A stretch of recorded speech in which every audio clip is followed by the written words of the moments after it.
enfant Congo. Yeah, yeah, yeah, yeah. Yeah, yeah.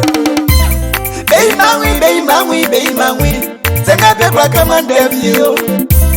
Baby, mami, moué, c'est qu'à peu près c'est mon défi. Après pour moi, ça qui est mami, moué, c'est qu'à peu près comme un défi. Tout le fois, ça qui est baba, moué, c'est qu'à peu près comme un défi. Parce que j'ai foutu mon nom, c'est qu'à peu près comme un défi. Baby, mami, c'est qu'à peu près comme un défi. Mon frère Benzi Moyer, c'est vous voyez clognate, mami, moué, baby, mami, STVV, menga ya unwa yenyo.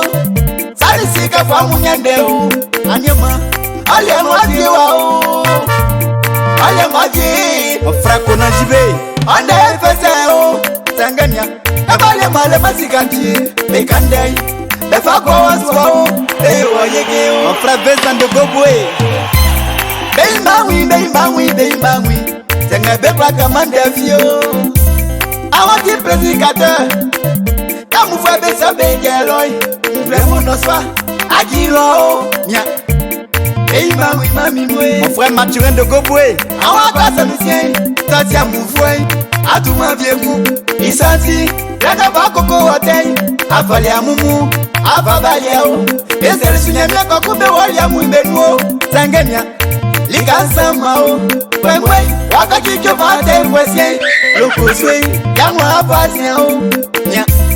Baby mami, senga bekwa kamandefi.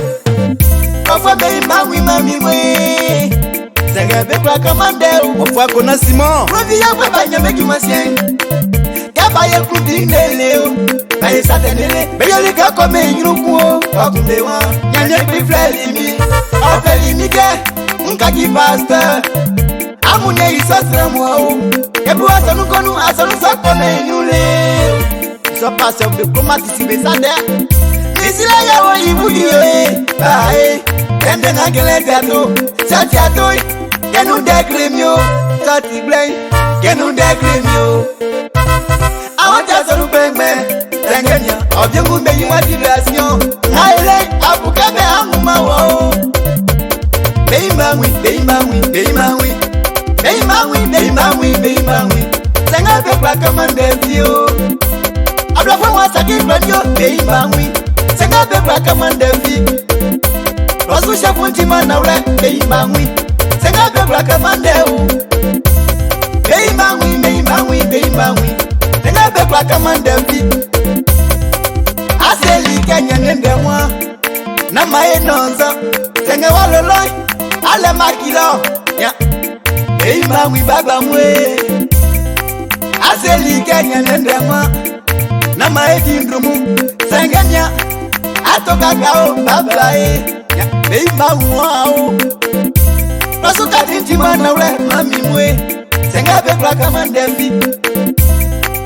Atisha fuka akemrao. Senga babati mamlansu. Aseli besuke. Rongazui. Nambe wajiwa Tanganya ebe kaboli wa kwebende mbabae na uladu maolo Baby mangwa Senga beba kamande afi Ela ya swakundie mo, owa boli lelelele, iwa pe wapa manya mien. Ojo asarun lo ye bisake, monsi miwa, ye bakangu message uteli ke, mien siwo, na wa boli she bula beta la sulele yon.